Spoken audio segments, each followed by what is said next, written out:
I'm Alan Johnson, KU2Y, and this video is for the AMSAT CubeSat simulator, and this is the beta version 1.3.2 battery board assembly. So in order to put this board together, we're going to need some tools. We're mostly going to be soldering, so you need your soldering iron, solder, metal curls, or a sponge for cleaning your tip. We're also going to need some liquid flux, which could either be like a bottle here or a flux pen. Needle nose pliers, side cutters, a digital multimeter for verifying the battery. You also may need some adhesive like super glue gel to attach the JST2 connector. I like to use blue putty to hold parts for soldering, and also going to need a very small Phillips head screwdriver. Okay, so I'm following the steps in the wiki, and also I have the bill of materials here set to the by step, and this lists the parts in the order that I'm going to have them, and I can check them off as I go here. So first I'm going to do the battery PCB and the two battery holders here. So here are the two battery holders. And if you look, they have a little tab here, and that tab goes through the hole in the PCB. This ensures that they are aligned correctly. So you see there's the tab there. And so if I put it there, and when it goes in, you see how the one side doesn't move. Same thing here, there is the tab. There it goes. That's in there. So that's how we're going to do those. Now, one thing, this current version of the board, it'll get fixed in the future.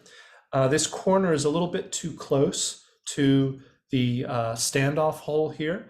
And so if you just do it straight, or if you do it even slightly off, it can make it difficult to get this standoff in.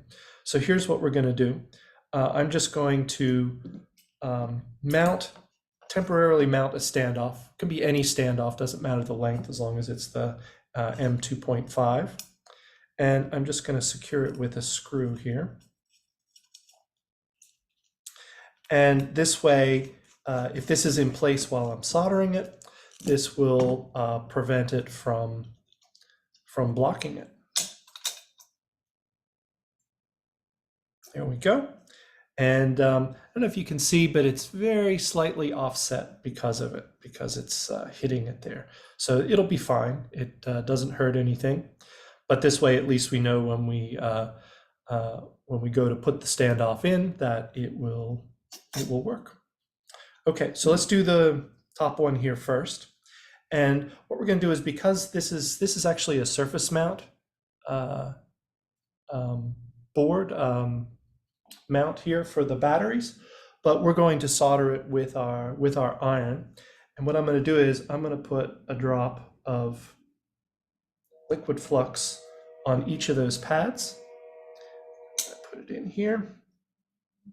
Okay, and it's going to take a fair bit of heat and a fair bit of solder for doing this, so don't worry. Normally you want to be careful not to apply too much heat to damage the electronic component, but this is just a holder, and it's designed to go through a reflow oven, so it can definitely take heat here. Okay, so make sure we're in place here, and now let's solder it. You can hear the flux sizzling there.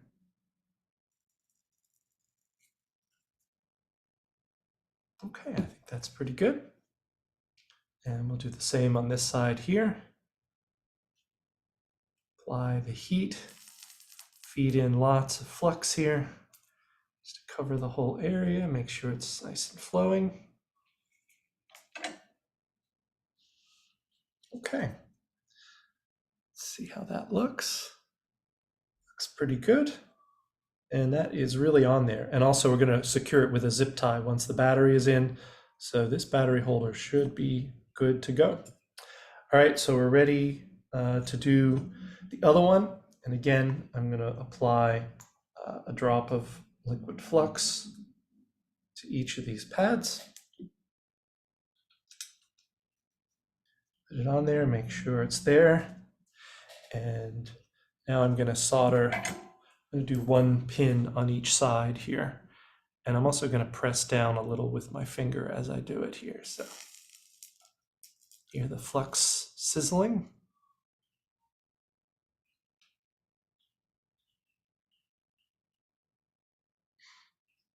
Okay. It's good. And that's actually, it slid a little bit, but that's all right. So we're going to do the same here. I'm going to push down on it while I'm soldering. And feed plenty of solder in.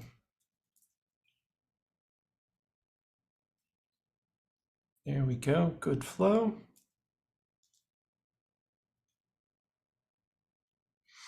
All right, looks good. So now with one side on each, it's not gonna move, it's not gonna come off the board here. So I can just solder the remaining 2 pins here.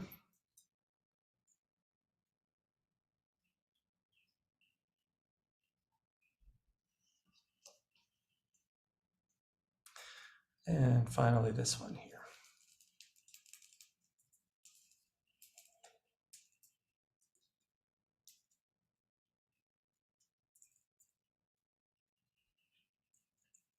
Oops, I did not get any. See how the pad there doesn't really have solder on it. So I'm just gonna apply another small drop of the liquid flux there. And then I'm going to apply some more heat here just to make sure, because these pads, they do 2 things. They are making the electrical connection, and they're also holding it in place as well.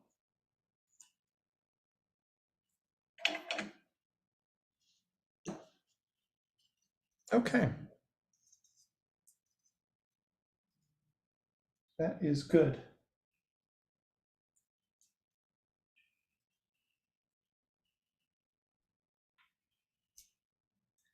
Just moving it around a bit here to make sure it has a good connection. And I think it does. So now I can remove this standoff here, and when I'm stacking the boards in step 8, there won't be any problems. Okay, so that's got the battery boards mounted. Now we're going to mount a few components on the back of the board. The front of the board, it's got the AMSAT logo and the board version here. So I'm going to flip it over here to the back. And I'm going to do the INA 219, which is the voltage and current sensor. I don't need this screw terminal. I'll get rid of it or use it in another project. So here's how this INA 219 board is going to go. And I could do it either way. You notice one side's longer and shorter. I usually like to feed the longer pins in first. I'm going to hold it in place with a little bit of blue putty. Make sure it's straight, installed all the way. And now I'm going to solder just one pin. And notice I'm soldering here on the top. I'm inserting it on the bottom. Now I can take the blue putty off. I can verify that it's at right angles, fully inserted. Yep, looks good. So now I can carefully solder the remaining pins.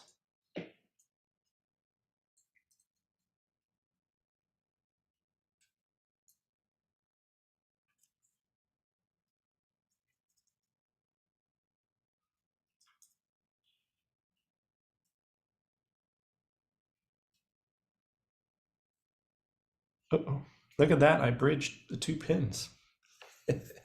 Okay, so I can fix this easily just by heating both pins at the same time and then withdrawing the iron. So let's give that a try. Heat both pins. Oops, that didn't work. Let's try it one more time. Oh, I got a lot of solder on there. There we go. That's better.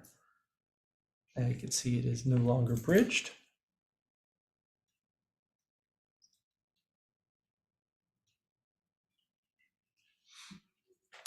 And actually, I don't like the second pin there. See, I don't know if you can see, but I can see the outline of the pad, and that indicates the solder has not adhered to it correctly.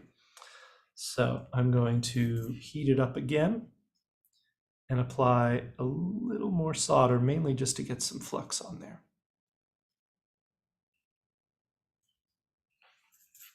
Okay, let's have a look at it now. That's better. Okay, so back to the bottom of the board. So now I'm going to put in the INA 219 here. And actually this is laying straight, but usually I use a little bit of blue putty there just to hold it. It looks good if it's parallel to the board like that.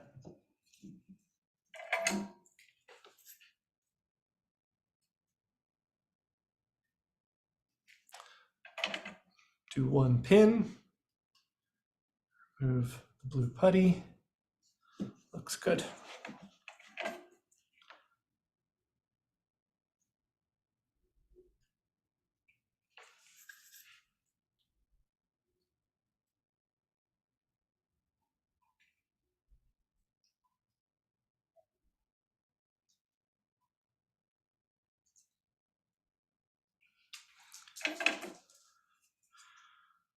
Okay, so that looks good, having installed the board. So this is going to measure the voltage, battery voltage, and current. Now, I do need to set the jumper for the address. It's with these little pads here labeled A0 and A1. And A1 is the one that needs to be bridged. It actually says that right there on the PCB. So I'm just going to put a little blob of solder that will bridge the two pads there. And if you have trouble doing that, you can apply a little liquid flux. See it there, A1 is bridged. Or in worst case, you can even use a little offcut, a little piece of wire or a little trimmed piece from a resistor and bridge that across, depending on how that's going. Okay, so that is good.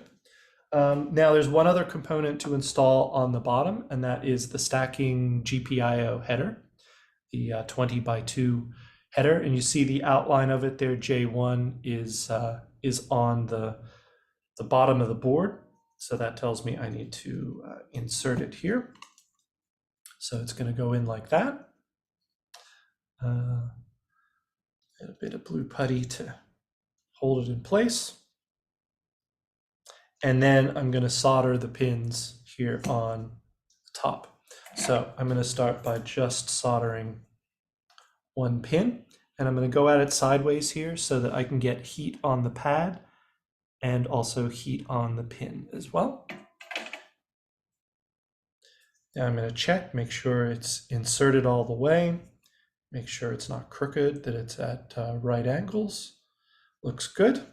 So now I'm going to do one pin on the other side.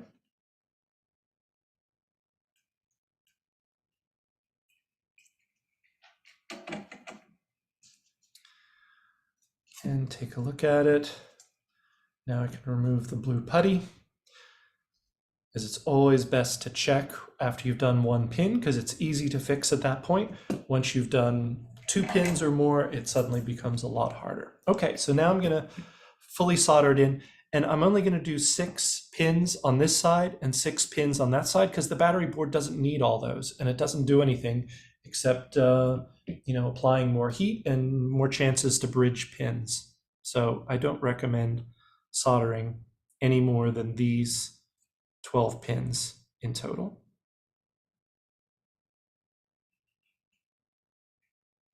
Okay, and doing these pins here can be a little bit tricky because of the battery board there.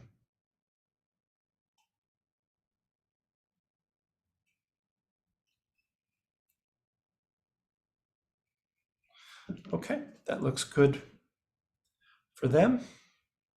And when we're doing these pins, we want to make sure that we don't accidentally get solder on the tops of the pins, or that the solder wicks up it, because that can make it difficult when we're plugging another board on top of it. If you do happen to get it on there, you just apply some heat or maybe a little copper braid to get it off. Otherwise, the boards won't go together properly.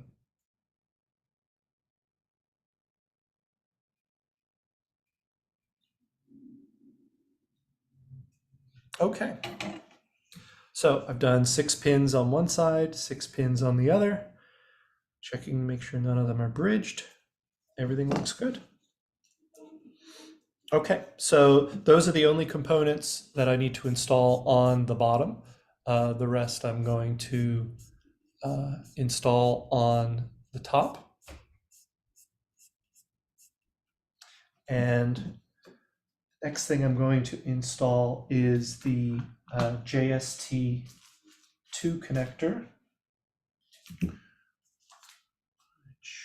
did it go?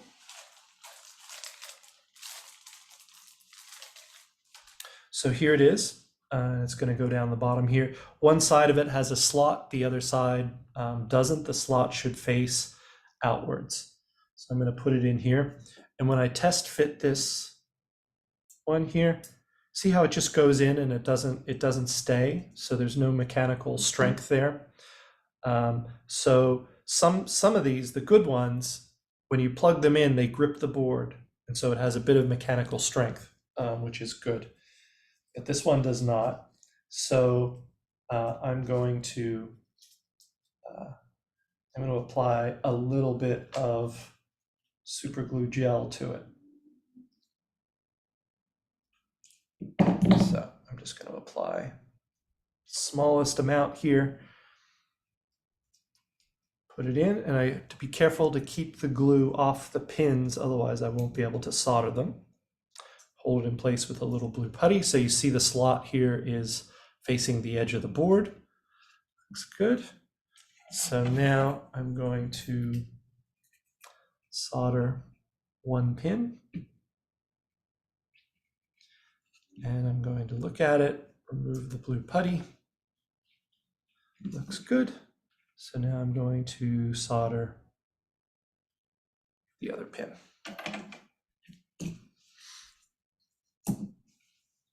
Okay, so that is on there. So now all I have to do is put in the batteries. So I've got 3 nickel metal hydride batteries here, and I have 2 zip ties. So if you look, these holders show the polarity here, plus, minus, plus, minus. And if you put the tab into the right spot, they'll be aligned the right way. So this is the plus side of these batteries. So I'm going to put them in. This. Okay, so that's 3 batteries in. Now I'm going to take my digital multimeter, put it in volts mode, and there are test points here, one labeled battery plus, the other battery minus. And if I connect it here, it's 3.35 volts. That's actually a bit low. That suggests one of these batteries here is actually discharged. Normally with a nickel metal hydride, you should get about 3.5, 3.6, maybe 3.8 volts on them. So I'm actually going to check that out before I mount it. I might have mixed in. Actually, I can test the batteries individually here. Let's see. 1.275, that's fine. Look at that one, 0.799. That one's bad. So I'm going to replace that battery. All right, so I'm going to remove this battery here, and I'm going to replace it with another one. Now let's check.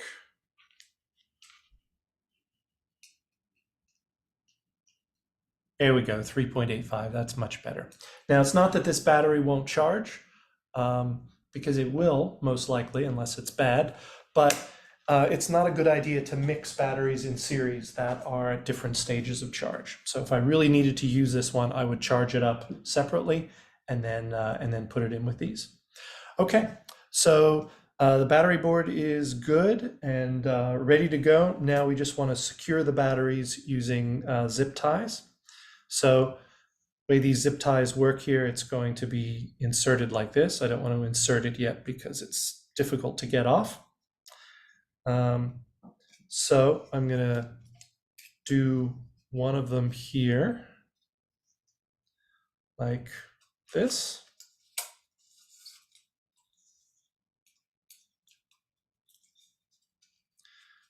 Push that down there so that it's not sticking up too much. Here we go. See how I have that. And now I'm going to do the same thing for the other one.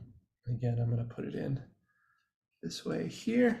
It's a little bit tight, at least with my zip ties. If yours are a little bit smaller, it might not be a problem. That's pretty tight.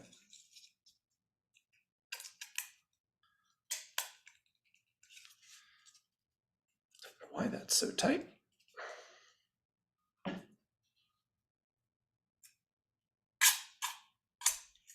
Okay, so that's the other one inserted. And then we're going to poke him up through here.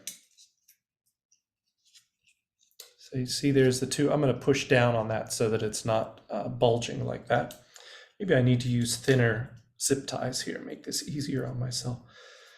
Okay, so now I'm going to poke this through here. And you can hear the sound of the teeth biting there. Yeah, there we go. Now that's flat there. That's pretty good. And now I'm going to do the same thing to the other side. I'm going to offset it a little bit just to make it easier.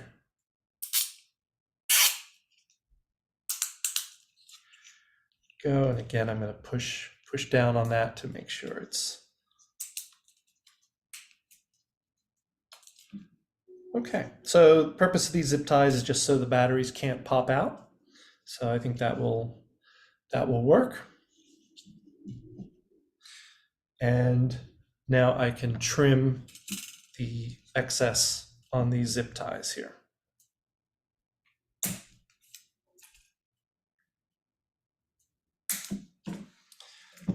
There we go. So they are both securely held. We don't want them sticking up too much, but that's okay. All right, and then finally, we're going to connect this with a JST jumper cable to the solar board, which is the top board in the stack. So I'm going to insert this here, and note that one side of this has a little tab, and that tab is going to go to the outside. There we go. So this completes the assembly of our CubeSat Simulator Beta 1.3.2 battery board.